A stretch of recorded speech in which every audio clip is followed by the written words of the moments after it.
Mi nombre es Carlos Sandoval, ingeniero agrónomo, amante de este país y fundador de La Chapasteña, una empresa con alto contenido social que pretende convertir a su territorio, Pichucalco, en uno de los más grandes de México.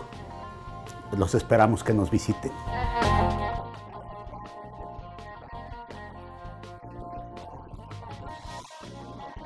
Muchísimas gracias, es un honor para mí estar aquí.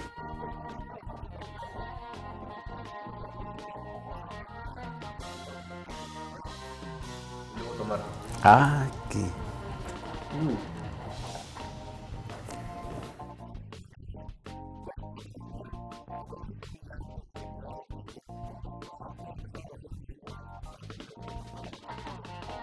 Hijo, es todo, o sea, yo puedo decirte que este tipo de circunstancias en la vida, de alguna manera creo en el sincrodestino y creo en las causalidades, no en las casualidades.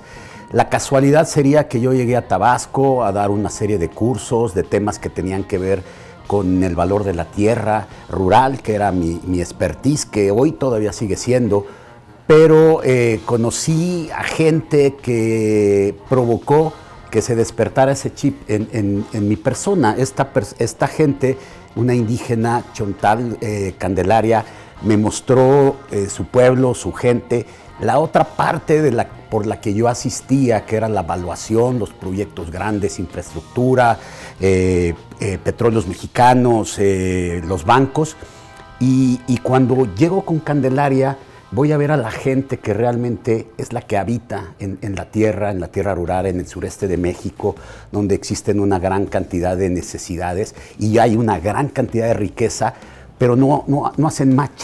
Se necesita llegar a alguien a que haga un match, y no porque llegue alguien de fuera y sea el que deba de hacerlo, pero a lo mejor la gente que está ahí está tan acostumbrada que le cuesta trabajo hacer ese movimiento, ese match.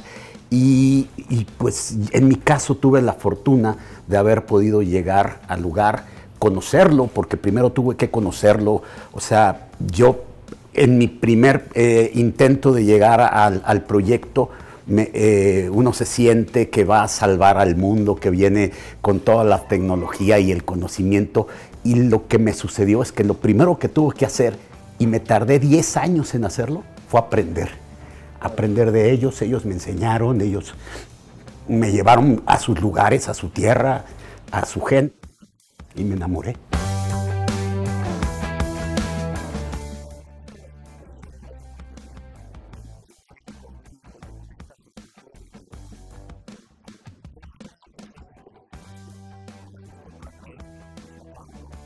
Sí, el cacao es una planta emblemática de Mesoamérica y obviamente de México. El cacao como cultivo lo desarrollaron los mayas, y si vamos antes de los mayas, los zoques. Estas, llamémosle etnias milenarias, pues entienden la oportunidad para hacerse sedentarios necesitaban de tener alimento, ¿no? Entonces ellos el cacao veían que producía, veían que generaba mucha energía, generaba mucha fortaleza, y lo empezaron a desarrollar en lugares tan raros que hoy no nos imaginamos, como en los cenotes, en la parte de abajo de los cenotes, donde había agua, había tierra, había sombra, porque el cacao es una planta umbrolífica, y se desarrolló, y así vinieron digamos, el desarrollo de esta planta junto con la sociedad. Y pues cuando yo llego allá, quiero hacer un proyecto mucho más ambicioso, un proyecto que tratara de rescatar las plantas endémicas del sureste mexicano, y empecé curiosamente por el cacao. Volvemos a lo mismo, no una casualidad, sino una causalidad. Empiezo con el cacao, me atrapa el cacao, y yo tengo un dicho que me lo enseñó un chamán en su momento, y me dijo: tú no escoges sembrar cacao, el cacao te escoge a ti. Y así fue que empezó la historia.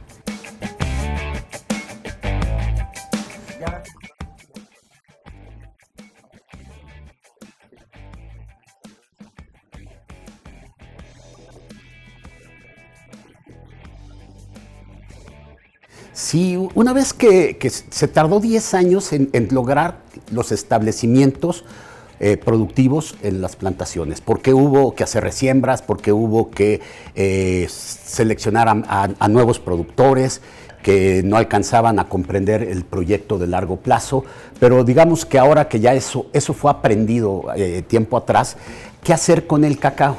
Y con el cacao teníamos la opción de salir a vender un cacao fino, muy aceptado en Europa, con un precio diferenciado, sí, pero no era suficiente. Teníamos que ir más allá. Y entonces empezamos a buscar en qué podíamos utilizar el cacao. Chocolate, todo el mundo hace chocolate. Y también en la chapasteña tenemos otro dicho que dice, el cacao es mucho más que chocolate. El cacao es cultura, el cacao es biodiversidad. Y terminamos la frase diciendo que el cacao es origen y es destino. Y hacia allá nos vamos a un destino diferente, queremos una cosa diferente para el pueblo. ¿Y qué estamos haciendo? Pues empezando a idear cosas, combinar el cacao con cosas dulces, con cosas saladas, con cosas, con bebidas que podrían en su momento romper esquemas, ¿no? Y entonces, pues hemos hecho una cantidad de pruebas de diferentes cosas, unas han salido muy digamos, muy locas, probablemente en algún momento más adelante se retomen, pero se logró concretar cosas muy interesantes. Una cerveza artesanal, no solamente de cacao, sino con otras especias que también se dan en las mismas plantaciones de cacao, lo cual permite seguir incrementando el tema del consumo de materias primas locales, y llegamos a un producto que en el 90-95% de las plantaciones de cacao en todo el mundo se tira, que es el jugo de cacao. El jugo de cacao no solamente se tira, sino que además genera contaminación porque tiene mucho dulce, porque tiene mucho ácido y eso puede tener problemas ecológicos, ¿no? Voy a llegar a ese nivel. Pero en la chapasteña lo que hicimos, dijimos, bueno, si esto tiene mucho azúcar, si esto puede convertirse en un producto que se fermente, ¿por qué no intentarlo? Y el año pasado pudimos sacar el primer vino, no alcohol destilado, que hay muchos alcoholes destilados de frutas, de berries, de diferentes cosas, pero en nuestro caso fue con todo el proceso artesanal de un vino de uva, llegamos a fabricar ya un vino artesanal de mucílago de cacao. Además, o sea, todo esto tiene que ver con un tema no solamente de sustentabilidad, que la sustentabilidad es llegar al equilibrio, sino ir más allá, que es la sostenibilidad. Y la sostenibilidad te lleva a mantener el equilibrio por el resto de tu vida. Cuando llegas, ya no te debes de salir de ahí. Claro. Entonces, entendiendo que todo esto tiene que seguir generando oportunidad y que las plantaciones de cacao tienen un límite para trabajar con la gente y la fábrica tiene un límite, entonces el proyecto fue ir más allá hacia el tema de los servicios. ¿Y qué podíamos hacer en un lugar tan hermoso? Porque Pichucalco, déjame decirte, es el invernadero natural más grande del mundo. Así lo dijo Jacques Cousteau del Mar de Cortés y así lo decimos nosotros en Pichucalco, orgullosos de ese lugar tan hermoso. Y entonces lo que tomamos en la pandemia fue trabajar en un proyecto de investigación de materiales, el bambú, el coco, la tierra, y empezar a crear con todo esto un lugar, un destino que te permitiera recibir a gente que nos conociera, porque Pichucalco es un destino que muy poca gente conoce, gente que está muy cerca de Villahermosa y la gente no sabe que es un lugar tan hermoso y tan cercano. Entonces se crea un proyecto de hacer un ecotel, Tacuji, que es un nombre en zoque, que significa la casa del árbol, y entonces empezamos a integrar cabañas hechas con bambú, con fibra de coco. Estamos por inaugurar, vamos a decir, en este primer semestre, la primera etapa de Tacuji, y ese lugar va a generar más empleos, va a generar más oportunidad, va a generar que la gente visite Pichucalco y que se lleve un poco de Pichucalco a sus lugares. Pronto nos iremos allá a conocer. Me encantaría. Unas 2 semanitas por lo menos para disfrutarlo.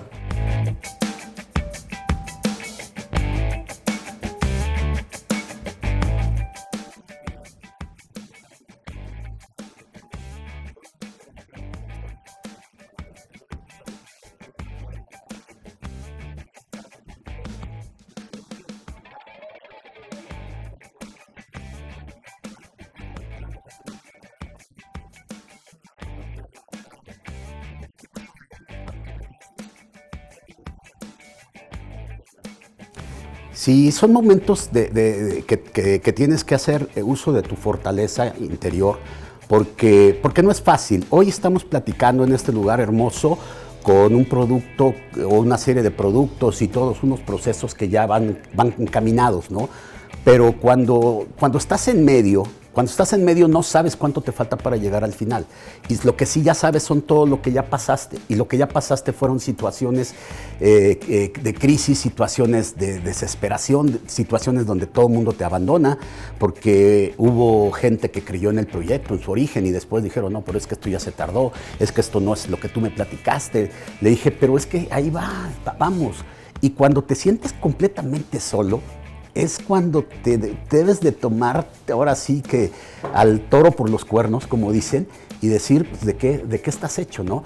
Y no pude en algunos momentos hacer el cambio, pero sí lo que hice, dije, bueno, algo tiene que salir bien de aquí, porque no, o sea, yo se lo decía a los productores, les decía, a ver, ustedes ya ganaron, ustedes ya tienen plantaciones productivas y lo que menos les puede preocupar a ustedes, si hacen bien su trabajo, que ya aprendieron a hacerlo, es salir adelante con eso que ya está ahí en su tierra. El problema, déjenmelo a mí, no porque yo lo quiera cargar, sino porque yo lo tengo que resolver. ¿Qué va a suceder con la producción, con la transformación o con todo lo que les vine a ofrecer? Y entonces ahí, o sea, entonces, el creador es enorme y siempre se te abren las oportunidades.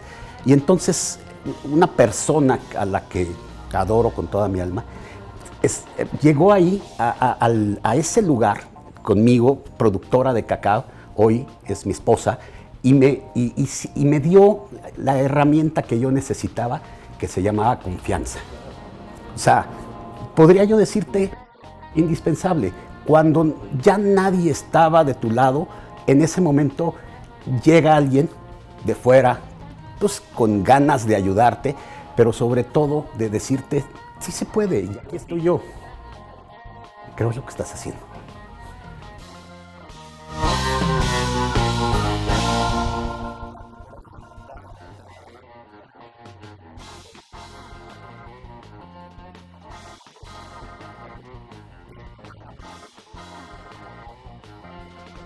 Híjole, es una pregunta que podría yo quedarme 2 temporadas más diciendo, porque para mí México tuve la oportunidad o tengo la oportunidad de conocer cada rincón de mi país, conocer sus etnias, conocer su gastronomía, conocer sus territorios, por pequeños o majestuosos que estos puedan ser.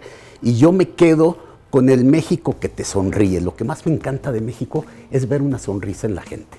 Y ver una sonrisa en la gente cuando la gente pudieras decir, pero es que tienen muchas carencias, pero es que no les llega la modernidad, pero es que su economía es precaria, te reciben con una sonrisa. Y eso es lo que a mí me mata. Creo que por ahí va. Qué padre. ¿Y qué es lo que más te enoja de México, que no te gusta?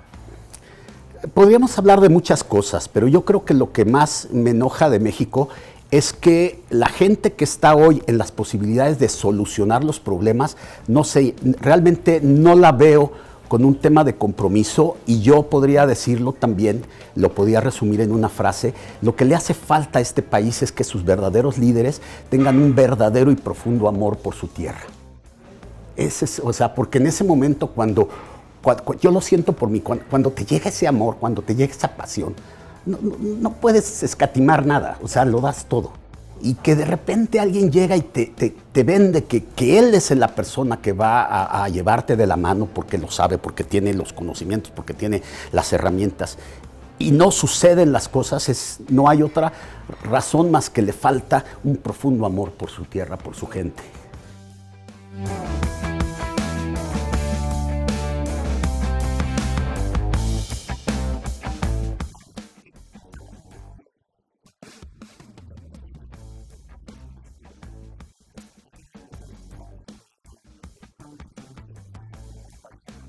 Mira, te voy a hablar de 2 cosas. Un tema que tiene que ver con temas financieros, económicos, con el desarrollo, prácticamente que tiene que darse, porque si esto no se da, lo segundo, que es tal vez lo más importante, pero no llega a caminar. Y la parte más importante es contabilizar qué requiere un territorio como Pichucalco.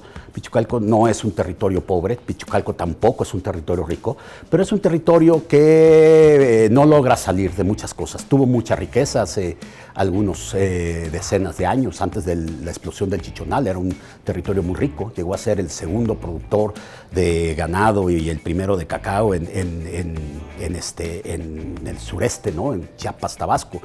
Pero bueno, económicamente lo que necesitamos hacer en Pichucalco es establecer una economía que pueda llegar a ser del tamaño que permita la inversión. Yo lo mido en número de personas que lo visiten de forma recurrente. Podría yo decirte, si yo logro convencer a 150, 200 personas que tengan capacidad económica y que hagan algo en Pichucalco, desde comprar una casa y ponerla en un tipo de negocio de renta o utilizarla o prestársela a amigos para que visiten, pero que haya 200 gentes consumiendo alimentos, cultura, servicios, y que aporten cosas en ese mismo sentido a Pichucalco, logramos que el retorno económico sea suficiente para que la población entonces empiece a lograr recuperar recursos, ¿no? Que el dinero no se vaya, no lleguen cadenas de tiendas que reciban pagos en tarjeta y se vaya la economía. Y el segundo es que la gente que estamos ahí no la creamos. Porque si la gente que estamos ahí no la creemos, hace 50 años Pichucalco estaba hecho de hombres que amaban Pichucalco, gente que realmente se moría por Pichucalco. Ellos tuvieron el deseo de que sus hijos crecieran y se fueron, los mandaron a estudiar fuera para que regresaran, hicieran más cosas por Pichucalco, pero lo que hicieron fue abandonar un lugar que no les prometía, que les quedaba chico, y entonces Pichucalco se quedó sin ese recurso humano tan valioso, pero que tan valioso que se llama corazón. Los pichucalqueños ya no amaban a Pichucalco. Hoy hay una nueva generación de jóvenes. Yo me siento joven, pero jóvenes de veras de edad que hoy están empezando a ver a Pichucalco como el Pichucalco, el nuevo Pichucalco, el Pichucalco que quisieran ellos ahora para sus hijos. Y ojalá hayan aprendido que les enseñen a las generaciones de más abajo que primero tienen que amar lo que tiene en su territorio, porque eso es lo que realmente al final les va a quedar.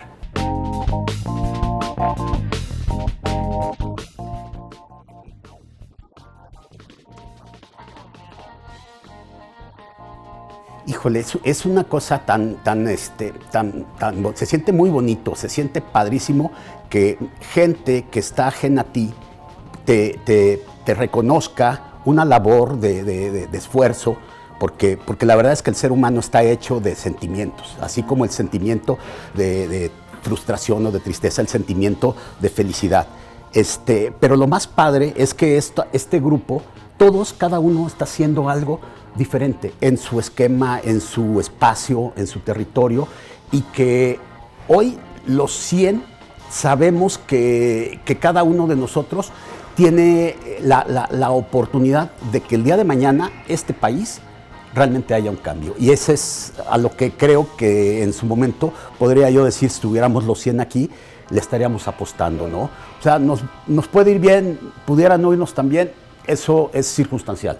Ese requiere de muchas cosas, pero de que todos traigamos el chip puesto de que al país le tiene que ir bien, no tengo ninguna duda. Exactamente.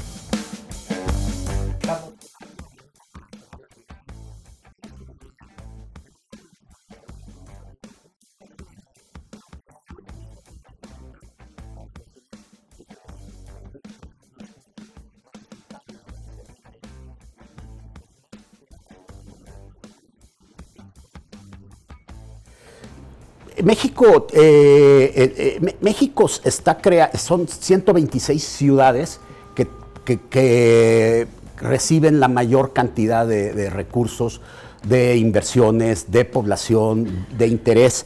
Quedan decenas de miles de ciudades que son territorios ávidos. Voltean, no necesitan irse a 1000 kilómetros, a lo mejor a 70 kilómetros de una ciudad tan grande como la megalópolis de la Ciudad de México. Existen territorios donde pueden hacer que las cosas cambien. Que las cosas cambien para que haya un mejor tipo de vida, una mejor educación, un mejor intercambio de comunicación entre las personas. Yo creo que eso es lo que tenemos que hacer, voltear a dónde estamos parados y lo que esté en nuestras capacidades, porque decirles, váyanse de emprendedores, luchen, todo esto, no sé qué tanto sería un buen consejo. Digo, que esperaría que eso pusiera. Pero si podemos decir que de esas decenas de miles de comunidades que están alrededor de donde vivimos cada uno de nosotros, logramos que sembrar la semilla, ese es el primer paso que habría que dar, porque en ese momento entonces las cosas se desdoblan. Y cuando las cosas se desdoblan, se van multiplicando, ¿no? Como el famoso juego de ajedrez, ¿no? Que el inventor del juego de ajedrez le dijo al rey, pues yo te voy a cobrar un saco de trigo, pues nada más por cada cuadrito, nada más que lo vamos desdoblando. Primero te cobro un saco, luego 2 sacos, luego 4 sacos, y cuando iban llegando al último cuadro de ajedrez, no alcanzaban las cosechas de 5 años para pagarle al matemático, ¿no? Carlos, muchísimas gracias por estar acá. Muchísimas gracias a ustedes. Gracias por platicar contigo. Salud. Salud nuevamente. De los amigos de Mario Pérez, amigos, salud. Salud.